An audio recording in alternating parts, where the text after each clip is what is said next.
Hey, Nikki, Hey, Selena. and welcome to Sweet Tea and TV. We don't have to sound so professional anymore. Just drop that. Drop that right away, because I got some good news. Good news. Good news. What's the good news? The good news is today is our final Proust question. Dun, dun, dun, dun. I'd love to say I'm a better person because of it. I'm not sure I am. We've done. Wait. We've done a lot of thinking, We have. a lot of talking. We have.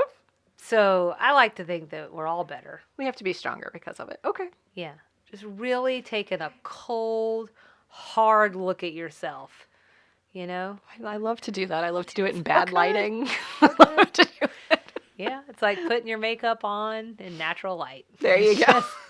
Going to be some stuff that you're going to be, oh, God, what is that? What is that? So is the last question something that's going to make me think, oh, God, what is that? It's very random, but it's not depressing. Okay, that's Well, good. maybe until you hear my answer. Oh. Well, you might have to go first depending on the question. Well, the final and 35th question is, what is your motto? Motto. Live, laugh, love. Dance like no one's watching. What's yours? So mine, that's why, okay. I think you've heard me say this one before. Expect the worst. That way, when something good happens, you'll be pleasantly surprised. It's very pragmatic. It is. It is. I think that's a useful perspective. I actually have trouble thinking that way. I have trouble proactively thinking about the oftentimes likely scenario that is not what you wanted. I have trouble thinking of it, but I am challenging myself to think more that way so I can, especially in this current world, so that when something horrible happens, I'm not totally floored and left behind. You're just like, of course.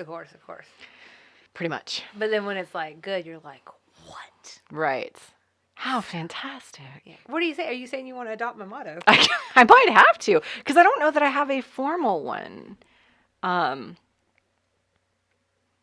There's something in there about like a leading with love sort of thing. Like, Oh. I have done a lot of, we've talked through the Proust survey because they've introduced us to all these questions. I've done a lot of personal work over the last couple of years. And one of the things I was telling someone at the end of last year, the gift that they've given me as sort of a mentor and someone that I've worked with, is the value of seeing the value of empathy. So seeing Is it me? It's not you, Selena. I'm sorry. You've taught me many other lessons. But seeing that being an empathetic leader at work or being empathetic in my own life and being willing to see people where they are and acknowledge that their viewpoint is valid, their feelings are valid and worthy of being sort of understood and being given that time, that those are actually strengths. I think the way that a lot of us were raised to think about the way that we work and to think about the way we live is like, work first, and you always put your head down and you only focus on facts.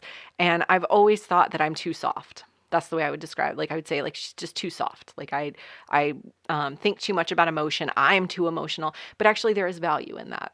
Mm-hmm. And leading people with love is a good way to, one, help people. It's just helpful to other people to feel loved and appreciated. And in turn, then they want to collaborate with you or contribute to the world in a positive way. But then you can lead with love in your own life too. So instead of, I saw something on Nextdoor last night that just really, I ignore everything really on social media. Like I rarely comment on things, but that one really triggered me. And I had a response written and they're very lucky that it timed out on my phone.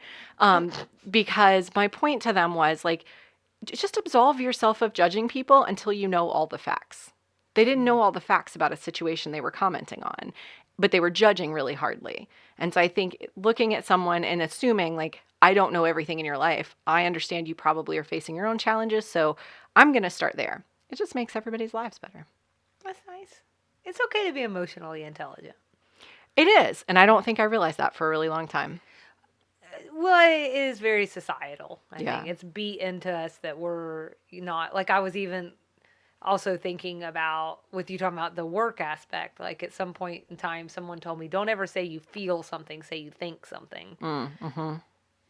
And I tried really hard to adopt that. And then sometimes I'm like, so what? Yeah. So what if I feel something? It doesn't mean I'm not thinking. Yeah. It doesn't mean I turned off my brain and I'm going to like, because I like am a woman, that I'm going to like, just blow everything up. So emotional. So like, it's just silliness, right? Right. So I like it. I like it. So where does that leave us? Does that leave us moving right into the episode? Moving right in. With just one question. One question. I feel like I won the lottery today. So this episode is called The Return of Ray Dawn. Hulu says, the ladies of Sugar Bakers band together when Suzanne learns that her accountant has absconded with all her money and the Internal Revenue Service has impounded her home. IMDb says, Suzanne learns she has amassed a large amount of back taxes and she has to pay it, so she decides to marry a wealthy older man. When Julia learns of this, she decides to talk to IRS man Ray Dawn Simpson, with whom she's had dealings, to try and help her sister. And this one aired on February 1st, 1988. As a reminder for folks, Ray Dawn first appeared in the pilot when he tried to pick the ladies up at a sushi bar. I think they referenced that in this episode. That was Julia's first kind of Terminator tirade. Then he reappeared a few episodes later as the man who is actually auditing Sugar Bakers. So this one was written by LBT and directed by David Trainer. Okay, so that leaves us with general reactions and stray observations. Indeed. In general? Yeah. Can I just say, I feel like this was a palate cleanser after the last one. Oh, okay. Yeah, I would say a welcome one. Oh, yeah. What was your general reaction? My general reaction is I have nothing but stray observations. Perfect. Well, let's go right on into strays. And a lot of mine are questions. Oh. So, do you ever wonder how you'd react to someone dressed like Suzanne in real life? I do. I really do. I think her furs are not en vogue now. So hey, they could be not real fur. So vegan fur. But even vegan fur isn't something you see a lot of because you can't tell just by looking at it. Yeah. So people don't want to be judged. So sure. I would be judging pretty hard. Not because I care. I mean, I do care about fur in my own life, but I don't care what you wear. But I would be like, fur? That's a weird choice. In Atlanta. Yes. It's today withstanding, and for however reason and whatever way this has occurred, like it's actually been cold, but it's hot in Atlanta, even in the winter. Like I feel like maybe you need that coat once every 5 years. She's wearing them all the time. I got a corduroy Levi's, like sort of jean jacket almost for Christmas. And had to return it and exchange it for a different size. And I was so excited the day it came. This holiday season. I was excited because it was about to get cold. So I was going to have a chance to wear this light Levi's jacket. I just wore boots for the first time. Yeah. Like yesterday. It's FYI, guys, it's January. Yeah. Right. So I was just wondering. I don't know why it's taken me this long, because like I kind of know some of that's built into Suzanne's character and everything, yeah. But for whatever reason, this one, it felt like, I think they're trying to make even more the point that she's like losing all her money. Yeah. Like, set her up to look pretty rich. So they were leaning into the richness in this episode. Yeah. I don't know if you want to bat this back and forth. If you want, like, do you have... Well, I'll say I really appreciate how detailed LBT is in the cold openings when she incorporates design commentary into the script. So we talked really early on, and we probably mentioned it a time or two since then, that this wasn't intended to be a design firm. She actually didn't have a workplace in mind. And then when she went into the pitch meeting, she's like, sure, they're interior designers. So we've talked again, like, I don't know that she has an interest in interior design, if this is totally just made up for the show. At any rate, Mary Jo had this whole thing about minimalist design and like how basically she doesn't care for it, which to me feels very Southern. We are not known for our minimalism. Maximalism. But it also feels consistent with the time, that I can believe that was a trend. Like sure. Coming off the holiday season, I saw Christmas Vacation, and you have that yuppie couple that lives next door. It's the exact thing I think of. Yep. Like glass top tables, everything's like black and white. Like there'd be like a vase and the flowers are like black and white in it, not real. So in that same vein, so one, I want to give props to that. I just love that commitment to detail. And then Charlene makes a commentary about artwork, fine art. Sometimes I just feel like I'm listening to her talk and I'm like, she is so talking for people like me, just like everyday people, because she talks about, it's like when you go into an art museum and there's a picture of a big dot. And my favorite thing was, she says, in the cool gray dawn of the morning, they know it's just a dot too. And there's a way, we've talked before about how the actors in this show, like the cadence, the pace, it's like melodic, like, and I like the way that she says that, the way that she punctuates it. It's no wonder that even though she is not a real Southerner, that she continues to be cast as a Southerner. I forgot that she did like a, it's funny that you say Christmas Vacation, because that's Julia Louis-Dreyfus. Yeah. Who is Veep in the show. She's the vice president in Veep. Selena Meyer, great name. She, I can't even blow past it. Props to yourself. Yeah, she's really killing it. But anyways, Jean Smart winds up being the parent of someone who works for her. Oh, okay. And they're from Alabama. Okay. And the way that she just, there's like it's like something that's like gentle. Or something. I don't know. There's just something about it. And like, she just nails that. And the way she says this phrase there, and they know it. We know it. We all know it. It's just a dot. It's just a dot. Yeah. And the way she keeps hitting that, it's just, she is so good. I actually got to use that line in a conversation with my husband a couple days after hearing it. So it was just so perfect. And I'm going to think of that every time I go into an art museum. Sorry, artists. Everyone's important. Yeah, I mean, yeah, what I think of you has nothing to do with your importance. Even the dots. Even the dots. Yeah. I'll just... Keep going. Okay. Is it weird that Suzanne is still auctioning off all of her stuff if she's marrying someone who's really rich? I'm just going to say this. If you're going through that trouble, I say keep your knickknacks. That's a good point. I wonder if she was hedging her bets that it might not work out. What if he dies before they get married? It could be, which would be entirely possible. I loved, and I have to say again, in the writing of these episodes, I love how on the nose an anecdote about a character who's not on screen can be. You can hear it and absolutely be able to picture that character doing it. Like, it's on brand. For example, the reason I bring this up is the whole thing about Anthony asking if Suzanne turned him into the police again. So the police call Sugar Bakers looking for Suzanne. And he's like, oh my God, is she turning me in again? And it's just 100% what you would expect Suzanne to do. Does she not remember Stranded? Where we became best friends? That's true. Old Ray Dawn really upped the ante on the toupee in this one. Oh, God. It looked like they plopped a small bathroom rug up there this time. It was intense. It was a lot. They're really wanting to drive that point home, I think. So it's been so long since we saw him in season 1 that I had to go back and just double check that the actor was the same, because he looked very different, and I think it was the hair. Yeah, he did look a little different. Well, I mean, even from the pilot where they had him in like the unbuttoned shirt. With the chest hair. Well, he's so different in this episode from that. Yeah. We see him in a work environment in this episode, but like, I don't even get the sense that he would be that kind of guy. He sure didn't latch on to their offer of the canned cocktail. He was just not really having it. He's so professional. He says something. Oh, no. When Julia mentions her sister, he says, oh, a full figure gal? Very attractive? Yeah. I feel like he could have easily have just said something like, oh, yes, the one with the big bazongas?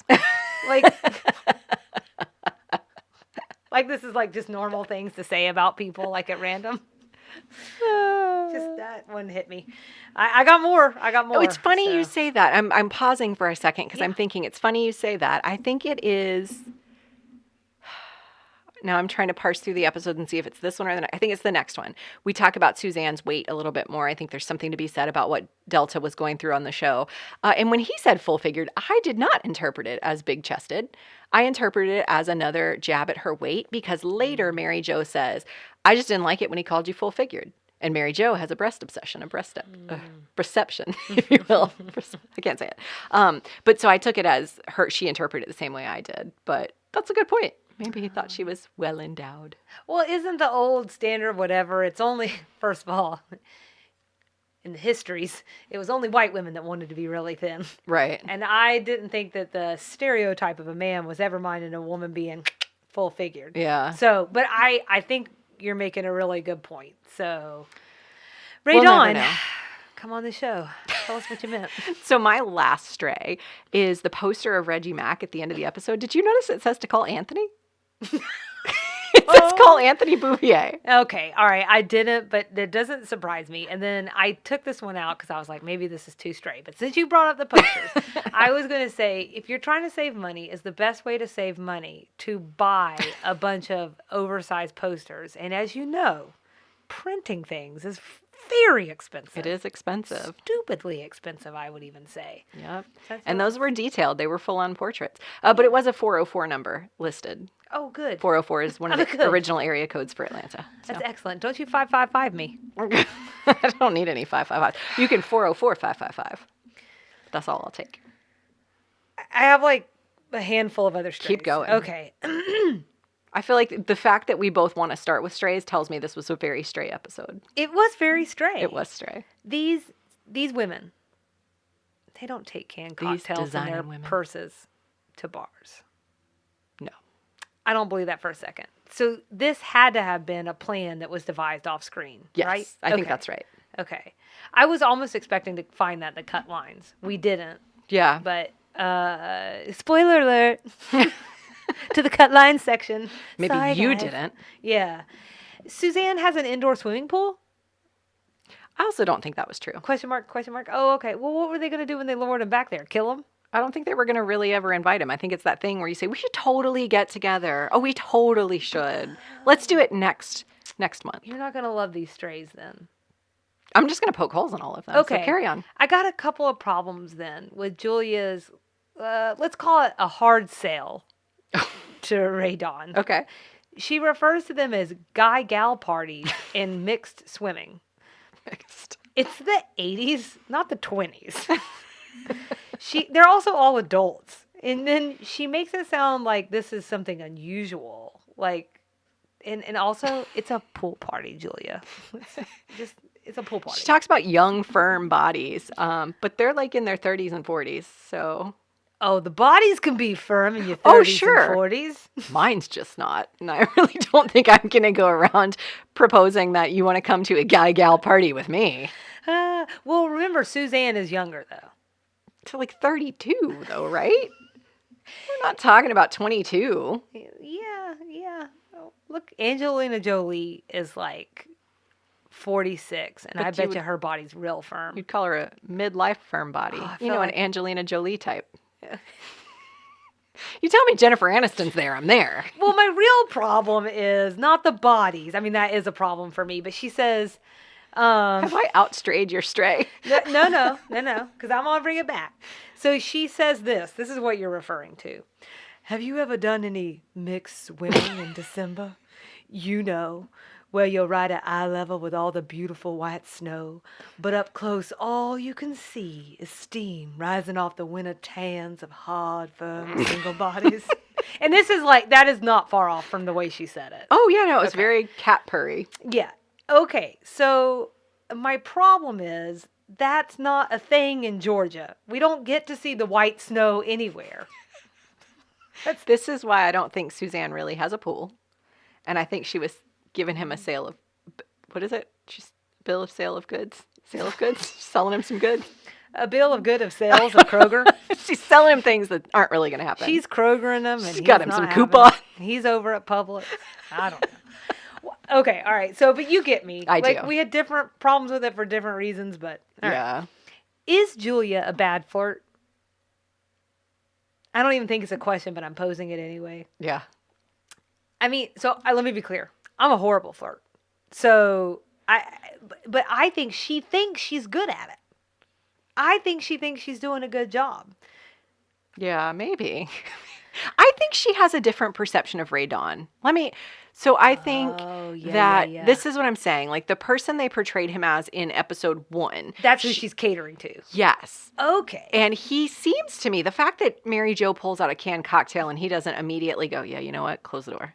I got to tell you guys some stories. Let me grab the cigars. Like tells me he's really not that person. And we had this whole, I think, even when he was approaching the women and Julia goes on her tirade, Charlene keeps coming back to this point. She's made this point about Ray Dawn several times. All he did was say hi. Like, he wasn't even coming on to us. Like, he wasn't even being smarmy and skeezy. He was just saying hi. We know that he was probably flirting a little bit, but it's not like he propositioned them with some money. You know, like he was just being friendly, almost. I didn't think he was skeezy. You look like you disagree. I think it just resonated with me so much because I feel like that idea that this guy really is everywhere. Yeah. And just randomly comes up, like, it was never for me, but it was always for my friends. So I also had to, like, endure it a lot and just be like, geez, will you just go away? It's hard to say what I remember, honestly, from the pilot. I will just say that the Ray Dawn we've seen in the 2 episodes since has not struck me as the person that she was catering to. I totally agree. And so when I say that she's a bad flirt, like, and maybe all this is moot based on what you're saying, but after he turned down a beverage when he was at Sugar Baker's, she says, well, then is there anyone here you care to have sex with? You know? She got manic. Right. Oh, that was so funny. It was great. But anyways, I was just curious. Yeah. Is she a bad flirt? Maybe she is. She might be. So I think it's fair to say you like this one. I did. So tell us, what did you like? So I'm gonna. These get a little random. I continue to love the names in the show. So in this episode, we learn about Reggie Mac Dawson, Trudy Wilhoit, and Bo. Bo and Becky Dillon, the twins. Wilmot Oliver, the 150-year-old man. So I just love the names. They get like increasingly outlandish and just like pieces of Southern, but like Southern to the nth degree. Right. Just picture it in my head. The picture of Reggie Mack.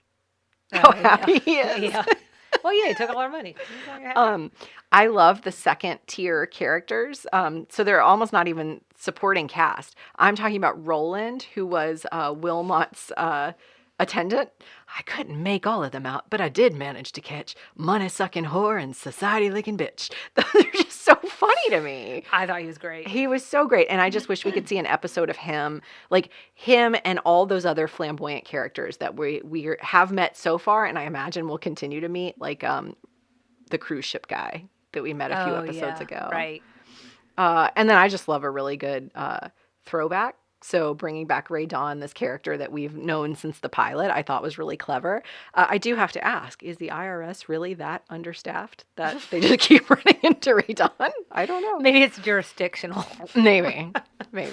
So I agree with everything you said, and those were on my list, so I won't like rehash all of that. I think one thing that I really liked was, again, we see Mary Jo's inability to hold her liquor. Oh, sure. Well, we don't see it, but we hear about it. You know, no, we do see it. She's a little tipsy in that final scene. That's true. So, but like after the one can cocktail, like, well, we don't hear her say this. We just talk about it later. But she called him a hairless government weenie. Hey now. Who among us hasn't known a hairless government weenie? You know what I'm saying? I think that's why it's so funny. It's funny because it's true.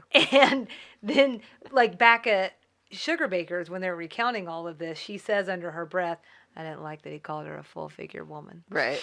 And you've already said, I didn't like it, and you know what? I didn't like it either. Because whether it was sexual or whether it was starting to borderline on fat-shaming, both were inappropriate, and he could have been like, oh, yes, I know who you're talking about. And that would have been an okay summary. The one who wears all the fur. Is it right? The one who's stupidly wearing these fur coats in July. I like Suzanne's reaction to Charlene's suggestion to economize. Oh. She says, economize? You mean like clip coupons, buy food that doesn't have any labels on it, stand in discount store checkout lines and pump your own gas? Yeah, something like that. I'd rather be dead. First of all, it's very Suzanne.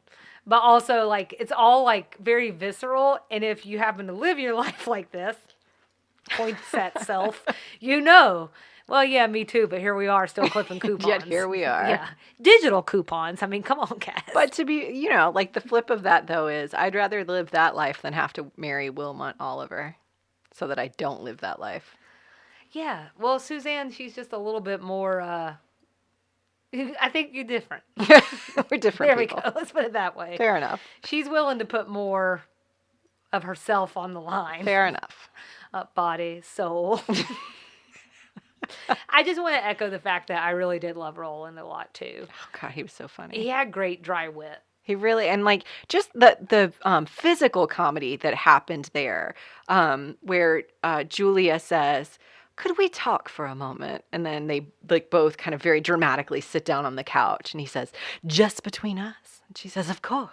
And then he dishes the whole thing. It's like he's just been waiting to share it. And I just love the idea of this man attending night and day to this like grumpy old man and just taking in all the tea along the way, just like watching all the drama unfold. That was good.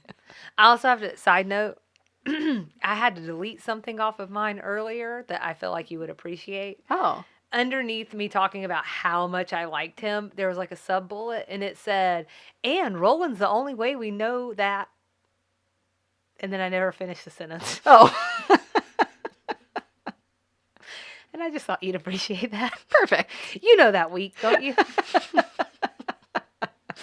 That's called taking notes during the holidays with a cold or COVID. COVID. And let me tell you why. You can have it all. That's what I'm trying to tell you. That's my likes. So what about what we didn't like? What do you have on your list? I don't even know it's as strong as I don't like this.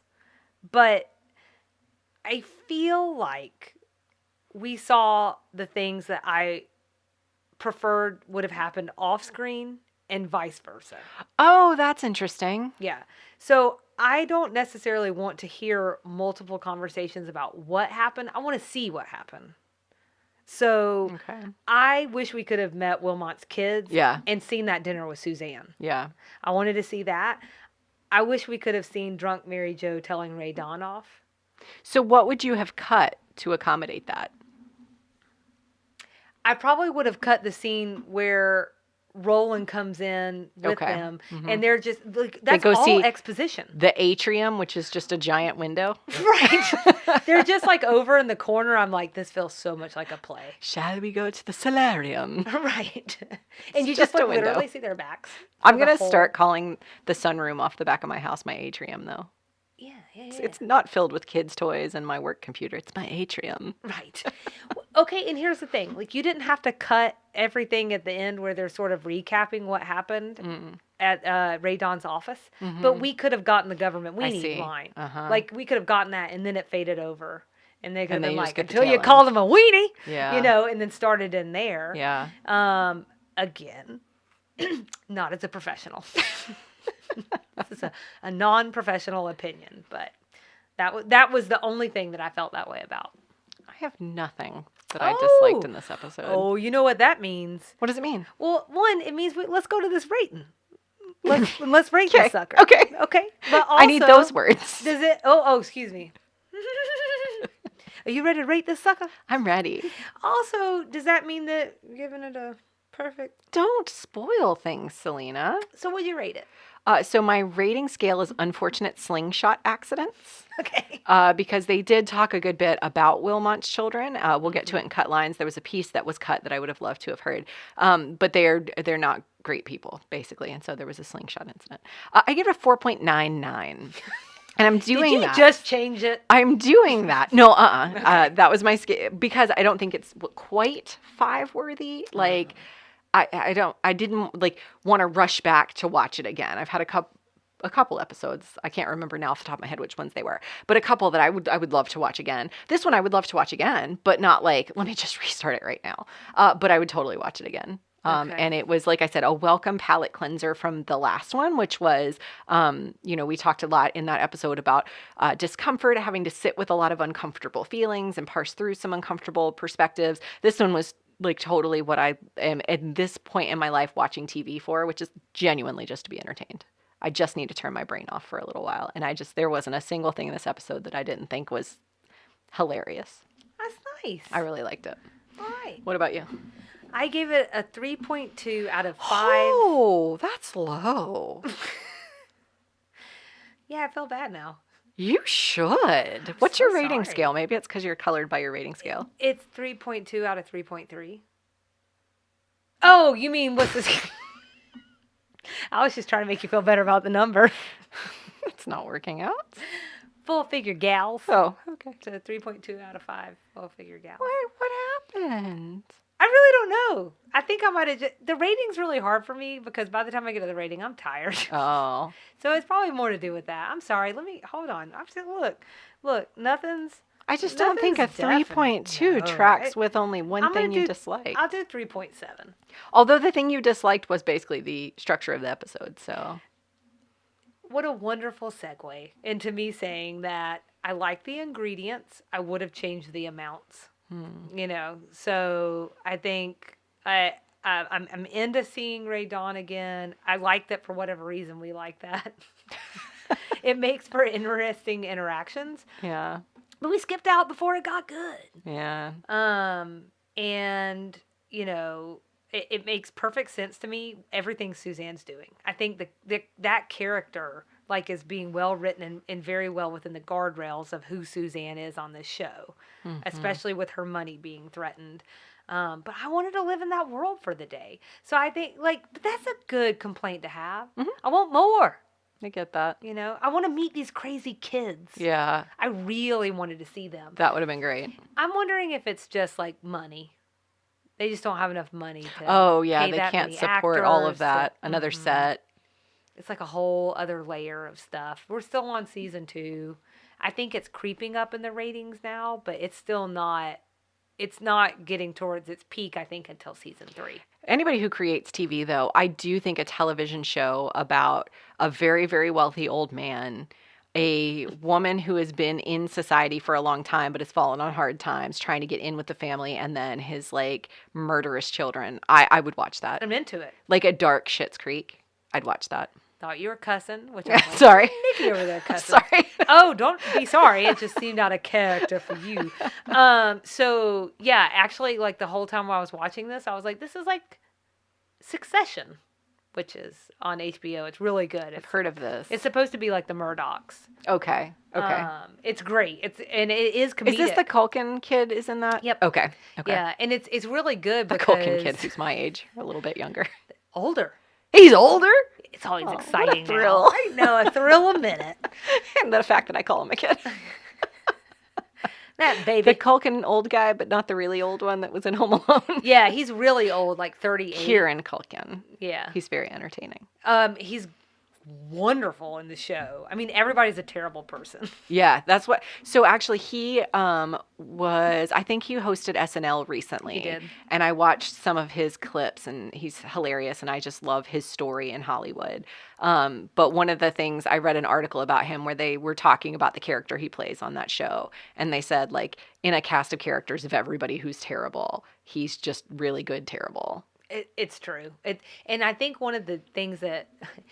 This is our new podcast about Succession. I don't know what's happening and here. the Culkins. But I mean, I think this is like worth saying that like it's billed kind of as a drama, but Will Ferrell is actually one of the writers or maybe an executive producer or something. But anyways, you feel that because it's funny. Oh, good. Like they're terrible people who are hilarious, and like and it's like this real subtle humor. Oh, I might like that. And I think that's like. I think that is the kind of difference how comedy has evolved is because we started off with like slapstick. Yeah. Boop, boop, I fell down, I hit my head. I'm Which not I saying still love. It still has its place, right? But then just these kinds of things where like it's so well built in that it's like you don't even realize that you're laughing. Yeah. And that is like a whole different level of comedy, I think. So watch Succession, guys. I'm not sure is how what we I'm got trying there. to say. Watch Designing Women first. Come and listen to our podcast. Get on Succession. Then come back to our podcast. Leave us a review. Do you have a pen? Please write down these steps. It'll be on our website later. In that order. Okay. Combination of 80s Southern or unknown references? I don't have any. Me neither. 80s things? I didn't have anything. Telethon. Oh, yeah, good call. I guess. I mean, like, they still happen. Do they? They do. Oh. PBS. They still have telethons. It's crazy. I know. Who's calling in? I mean, they did a few years ago. Maybe they are gone now. Let me stop sounding so They absolute. did in about 1989. things. Right. That was just like 5 days ago, right? I can't tell anymore. I still think 2002 was yesterday. I'll die on that hill. Southern things. Always with the Gone with the Wind references. I like them. We had a really think long, she's a fan? extensive. She must be. Or do you think it's like the the South? There's grits. There's Rhett Butler. Right. I think that actually might be more what it is. Like, if you I'd know be nothing curious. about the South, you at least know about Gone with the Wind, right? It was in the play. So, There you go. anything else? That's what I had. Atlanta Police Department was my other one. Yeah. If you're local, that would be the APD. Thank you. References that we either need to talk about just because we need to talk about them or that you needed to look up. I'm a little embarrassed to say I had to look up Bimini. I assumed it was the Bahamas only because of the context, but I also looked it up. See, to be I didn't sure. even catch that from the context. Okay. And you know what's embarrassing? I don't know if this is embarrassing. I don't know. Never mind. I'm not going to tell that story. I'm just embarrassed I didn't know it. I should know from the context that that's what Bimini means. Okay. I've heard it used in other places. It always refers to something like marine or nautical or coastal. Right. Stick around for Sweet Tea After Dark to learn What is sweet tea after dark? to learn why Nikki was embarrassed. I don't know. It's something we need to work on. You know what I'm saying? This sweet tea has I want to do that one. Firefly vodka in it. What was in my coffee? No. Not slipping a little canned cocktail in there. Are you? Mm. Hey. My other. Wait, you were talking about references. I don't know what's happening. I'm done. You're done. I'm have done with one. references. I have one. Okay. We get another 7-Eleven reference.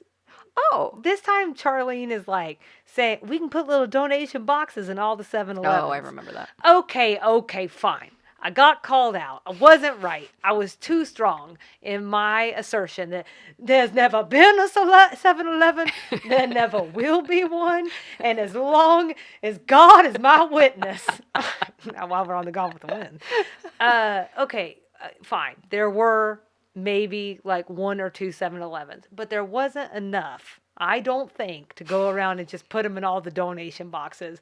And I'm not saying it like really bothered me, but that low-key bothers me that we keep bringing up 7-Eleven like it's the most popular gas station in all of Georgia. Is it possible that that falls in the same category as Yes. Gone with the Wind?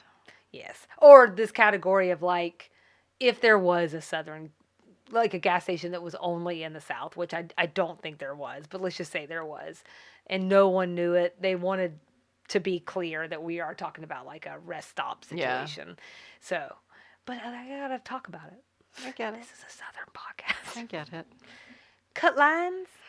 I've had a few little ones, but there's only one I really liked because, again, this is, I think, part of what made me really want this story about Wilmot's kids. It talks about their craziness. So Julia says the slingshot accident story. Then she goes on in the cut lines to say, now, her younger brother Dexter wanted to marry, but he got himself, shall we say, clipped in an unfortunate horseshoe tournament accident. This time, Everett was doing the throwing. And I think then someone says, that's something you never hear about. I'm going to guess it's Charlene. A horseshoe tournament accident? What does Dexter do now? He sings in the choir. I mean, he could really only hit those high notes. Julia, I'm sure it must just be a coincidence. Nonetheless, you can imagine how thrilled they're going to be with Suzanne cutting into their inheritance. So they really are a wild crew. Right. It was just like better context. And they are hardcore rich. Then those are like crazier things that they did. Yeah. I think what they wound up leaving in the show is like they put death threats in each other's pajamas or something. Yeah. Which I'm like, well, that's not really. I'm like, we just call that Christmas. I don't understand. So, for me, I was like, well, this would have really kind of driven it home a little bit more. Yeah. Hulu. It's too much. Did you have any? I think that was really the only one that stood out for me. There was a fair number of cuts in this one, but they were all minor. Yeah. So our next episode is episode 18. What? High rollers. As always, we'd love everyone to follow along with us and engage. We're on Instagram and Facebook at Sweet Tea and TV, sweetteatvpod@gmail.com if you want to drop us a little, I'm doing this, email. Oh, okay, I'm like, what? I don't, a harp? I'm doing my fingers on a typing. My fingers on a typing. My fingers are a tapping. www.sweetteatv.com is our website where we'll drop our references and all kinds of things. And if you're having fun with us, I'm going to start saying this regularly. Please leave us a rating or review wherever you listen to the show. And hang tight for extra sugar. Are you excited? I'm so excited. This week, we're going to do a special edition of Nikki's Nibbles. We're going to talk about canned cocktails. Whoop, whoop. It'll be real exciting. Well, let's get straight to that. So we're going to see you around the bend. Bye.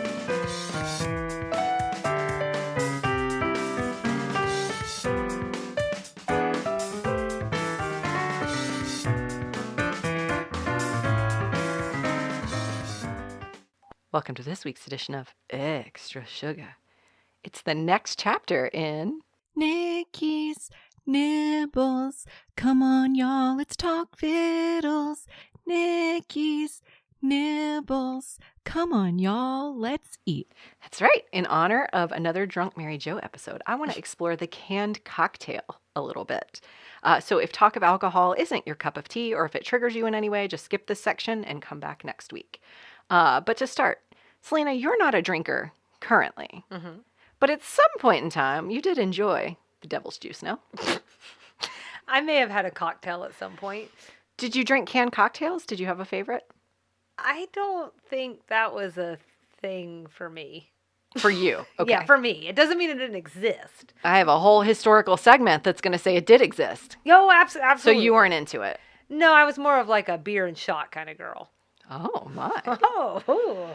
So I honestly, this is a weird thing about me. I don't really care for canned drinks in general. I know that sounds weird.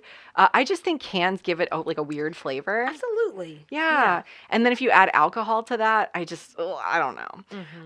It's not for me. But I think I know other people really like canned cocktails. And actually, I have a canned cocktail that I'm going to drink during this segment. It's Cutwater. It's a vodka mule. Do you want to shotgun it? I'm going to. That was my plan, just while we're sitting here right in front of all this equipment. It would be everything to me. I just thought I would. I'm going to talk about Cutwater here in a second, and this particular drink in general. But I thought, I can't talk about it without trying it. But yeah, usually these things are not for me. But this is your first time trying this one? This is my first time trying this one. Okay. I have tried a canned mule before, and I came back to the same conclusion. I just think the can tastes weird. What happens if you pour it out of the can and into something else? Does it get better? Like if you were putting like a glass? I don't know the answer to that. I'm about to drive you home. Oh my gosh. Sorry, Cutwater. Not for me. There's going to be like a beep over that. I'm probably still going to drink it because that's the person that I am. Oh, yeah, you don't want to waste it. But I don't know about... Anyway, other people really like canned cocktails. And this segment... the kind of people who drink canned cocktails. The Ray Dawns of the world. Okay.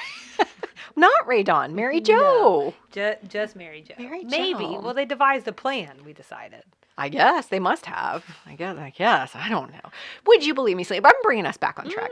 Would you believe me if I told you we're in the middle of the third wave of the canned cocktail revolution? I would have no idea. That's what I'm calling it. It's the canned cocktail revolution. Trademark that. Oh, that's nice. Feels like it needs a song. Canned cocktail revolution. I gotta play with that. You're gonna work I'll that workshop out here. that. I'll workshop it later. I'll save you all now. But it's true. According to a Daily Beast article I read, the first wave happened in the late 1800s when they were first invented. Okay, that shocks me. At the time, they were actually bottled cocktails. But that was the first sort of like takeaway cocktail situation. Another wave happened after the Prohibition era ended through to about the 60s and 70s. And then we're having another one right now. So I'm going to make a quick kind of like side note about this segment. I really wanted to use I wanted to use some of this time to talk about prohibition and the impact on the South. And I just feel like there's an extra sugar there that we need to explore. yeah. But it really got a little bit unwieldy and a little bit unfocused. So I am going to put a pin in that and hope that we get a chance to talk about it. I just like this idea of like drinking a cocktail whilst talking about prohibition is everything. It's the kind of gal I am. I like that. Like it's a revolution. But I hope we can talk about that at some point because I do think there's something there. Mm-hmm. The South has this like weird, complicated history with alcohol. Yeah. It's so strange. Like we don't like drinking, but we do like drinking, and it just gets complicated. In the South, we like to drink where you can't see us. I like to drink in private. Mm-hmm. There's a whole history of it. It's real nice. So, like I mentioned, this is just coffee. She hasn't been drinking anything except her caffeine. Mm-mm. The first wave was a bottled cocktail wave. It started around the late 1800s when bars started bottling their liquor drinks. These became so popular that advertising soon followed, and I found a Smithsonian article that pointed to a 1900 ad where a woman instructed her butler, "Before you do another thing, James, bring me a club cocktail. I'm so tired of shopping. Make it a martini. I need a little tonic, and it's so much better than a drug of any kind." Oh. Ads in the 1900s. Am I right? That's like a lot to unpack. We'll make that another extra sugar. Yeah, she's like, I can't even snort any of this cocaine. It's still illegal among dock workers. But I don't want to. But then after that first wave, I guess they died off a little bit. But by of prohibition. because the whole thing where he told people not to drink. That's probably it. We were just drinking bathtubs. Bathtub cocktails. Doesn't sound terrible. By about 1935, at least one company had started canning cocktails. However, as I've noticed, the cans left a weird aftertaste. So canned cocktails didn't really come into true vogue until a few years later in about the 1950s because of a canning revolution. So this is kind of a quick Charlene style sidebar.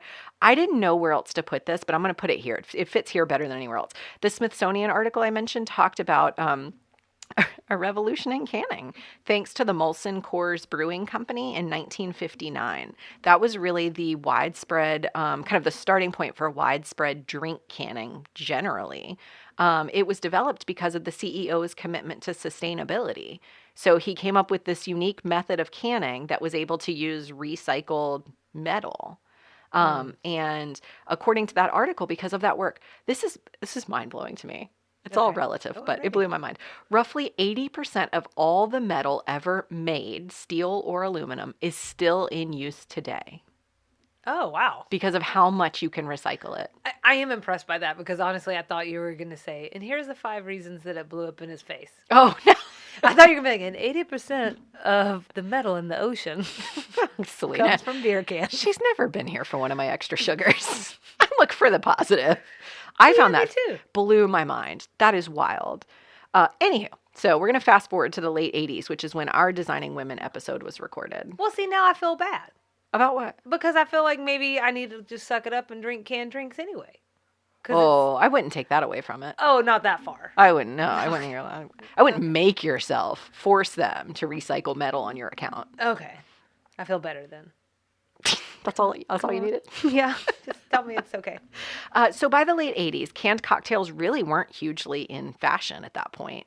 So it's kind of surprising that that's what Mary Jo pulls out of her purse. But I guess what else would it have been? Maybe a can of beer or something. Or just like a hip flask? And when I say canned cocktails, I should have specified at the very beginning, I'm talking about liquor drinks in a can, not a beer. Mm-hmm. This is different than a beer. So that Smithsonian article included an anecdote about how even though they weren't really in fashion in the 80s, they were never really gone. Mm-hmm. So the story goes that this guy named Fred got married in 1985. So a couple years before this. It's a fantastic year. Many, many amazing people were born that year. So this is a couple episodes or a couple years before this episode aired, but his father, Booker, supplied the drinks at the reception.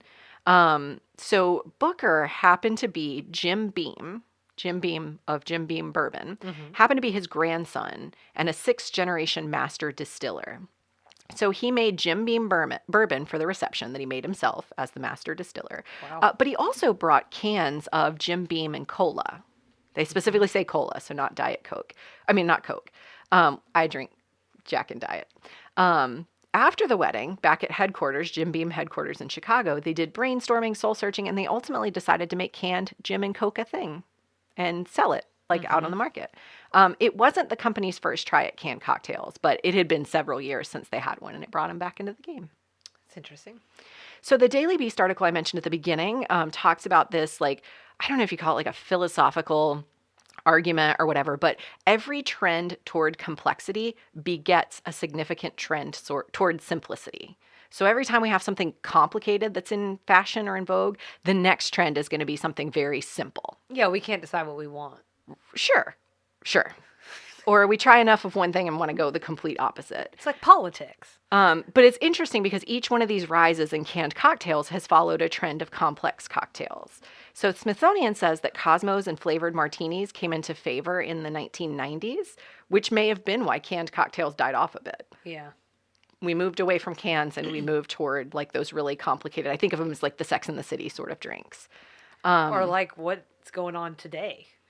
Let's talk about that in a second, because I think you have an interesting perspective maybe that I don't.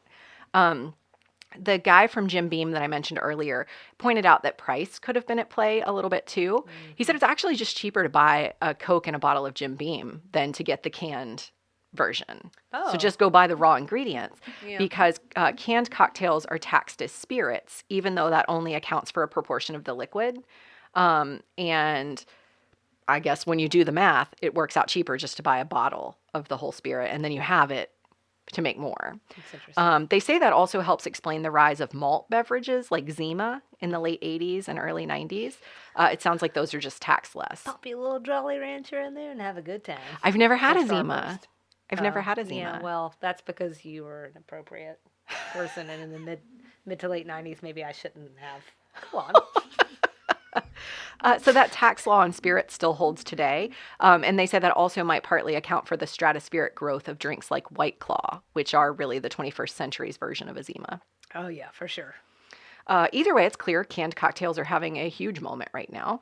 I don't know if it's the flip of that Cosmo Martini craze of the 90s or part and parcel to it's a pandemic, I'll drink anything mentality, or maybe both. But actually what you just said, I want to touch on for a second because you've mentioned to me before how wild and crazy cocktails are right now.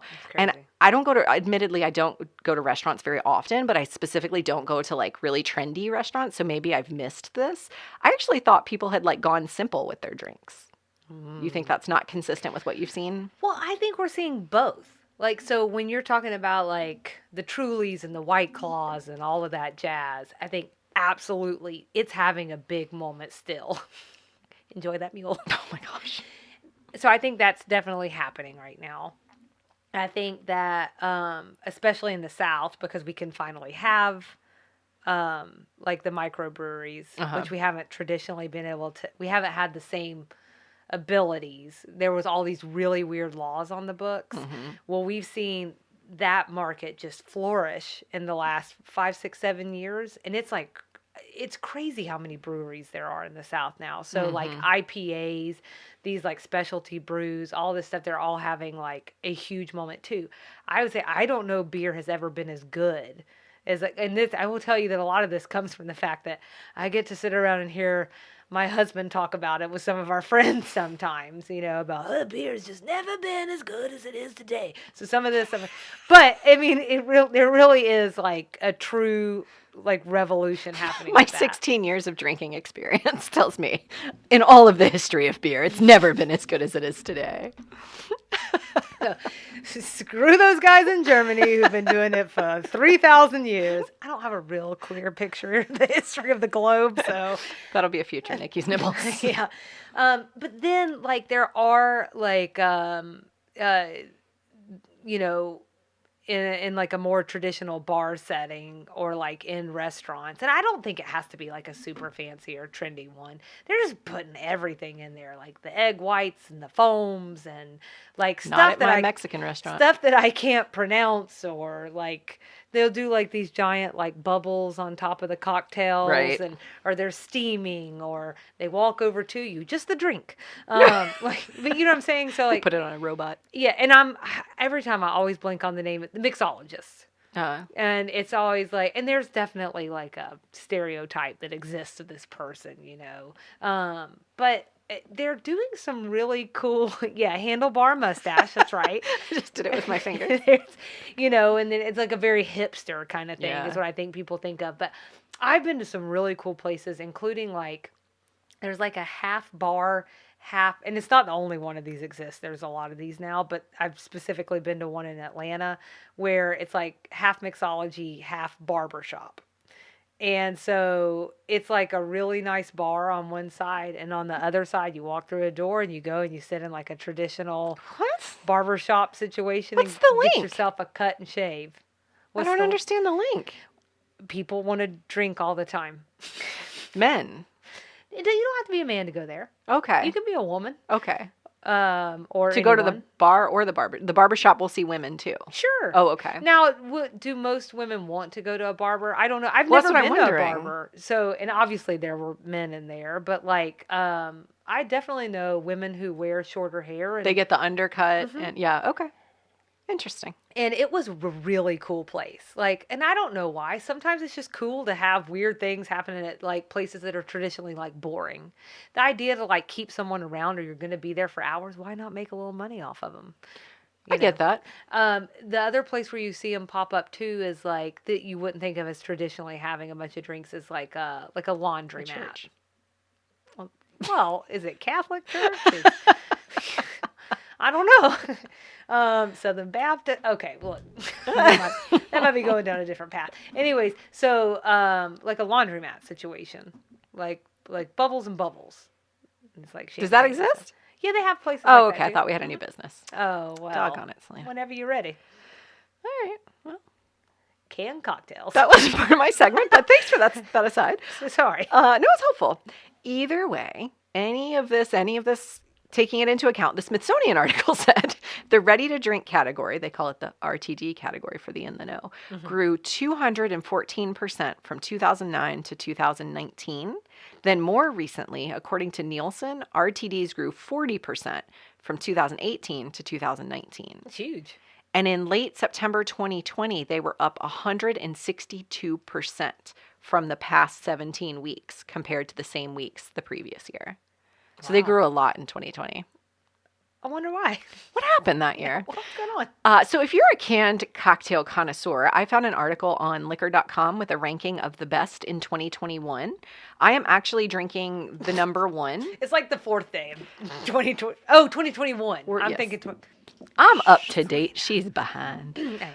I am actually drinking the first one, which is Cutwater Spirits. I'm drinking the Vodka Mule, but Cutwater Spirits is just listed as the best canned cocktail in 2021. Incidentally, I just will mention that that's a small outfit that was bought out by Anheuser-Busch in 2019. So I sent my husband into the liquor store with a list of like 3 from this list. That was the only one he could find because it's so widely distributed now. Oh. The best craft is Homeschool Blood Orange Manhattan, and I'll link to this list on our website. That sounds delicious. The best sugar-free is called the Long Drink.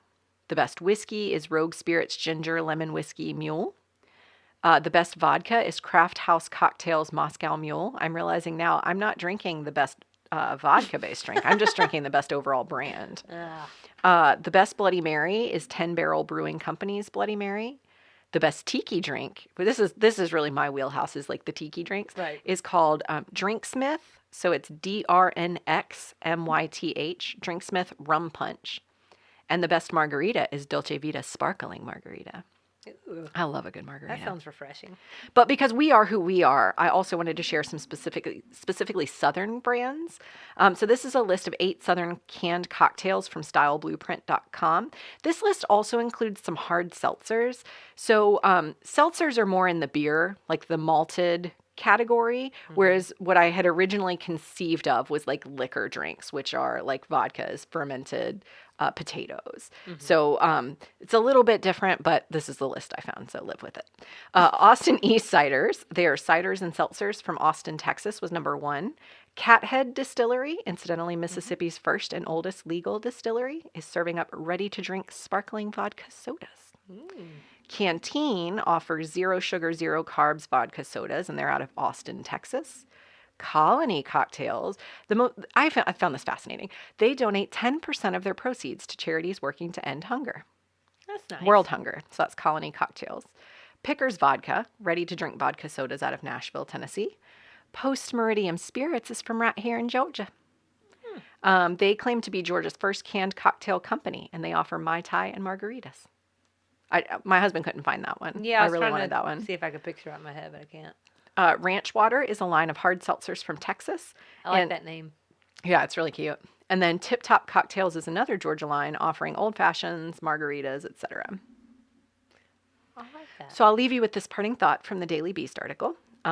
Each time the pre-made cocktail has gotten popular, the cocktail boom that preceded it soon collapsed. The bottled cocktails of the 1890s and 1900s gave way to Prohibition.